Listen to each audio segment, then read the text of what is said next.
నా పేరు మూలె కేశవులు, మాలల చైతన్య సమితి రాష్ట్ర వ్యవస్థాపక అధ్యక్షులు.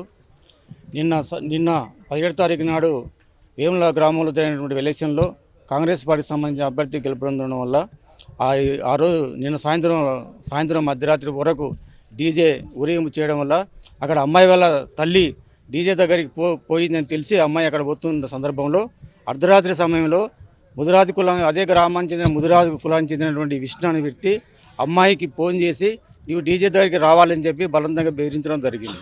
అమ్మాయి భయపడి అక్కడ వస్తుంటేనే మధ్యలోనే బైక్ ఎక్కించుకొని అక్కడ ఆ ఊరిలో ఉన్నటువంటి రైతు వేదిక ఏరియాలోకి తీసుకుపోయి అమ్మాయిని అతనితో పాటు అమ్మాయిని ఖచ్చితంగా అమ్మాయిని రేప్ చేసేసిన అబ్బాయి ముదిరాజు రేప్ చేసి అమ్మాయికి అంతా బ్లీడింగ్ వస్తుంది, ఈపున కూడా దెబ్బలు ఉన్నాయి, దాన్ని రాయితోనే కొట్టి చంపింది అనేది మేము అనుమానం వ్యక్తం చేస్తా ఉన్నాం.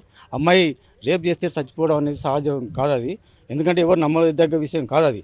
అందుకని అమ్మాయిని రాళ్ళతో కొట్టిండి చంపిండు, బాగా బ్లడ్ వస్తుంది, బ్లీడింగ్ అవుతుంది.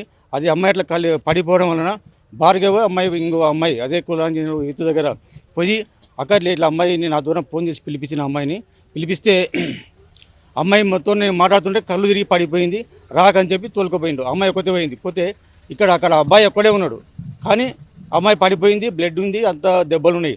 కానీ దాని సందర్భంగా నువ్వేం చేసినావు బాబా అంటే నేనేం చేయలేదాక అమ్మాయి కళ్ళు తిరిగి పడిపోయింది అని చెప్పినాడు. అంటే ఆయన అమ్మాయి నమ్మకం దెబ్బలు ఉన్నాయి, ఇలా ఉన్నట్టే అమ్మాయి ఆడు పారిపోయిండు.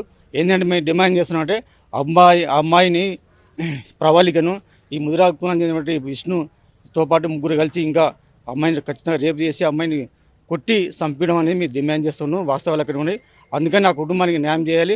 ఆ విష్ణును వెంటనే అరెస్ట్ చేసి వాటితో పాటు పాల్గొన్న నిందితులను అరెస్ట్ చేయాలి, గుర్తించి అరెస్ట్ చేసి ఆ కుటుంబాన్ని న్యాయం చేయాలి. ఆ కుటుంబం యొక్క 25 లక్షల ఎక్స్రే కేసు ప్రకటించాలి. అదేవిధంగా ఆ కుటుంబంలో ఒకరికి ఉద్యోగం ఇవ్వాలి.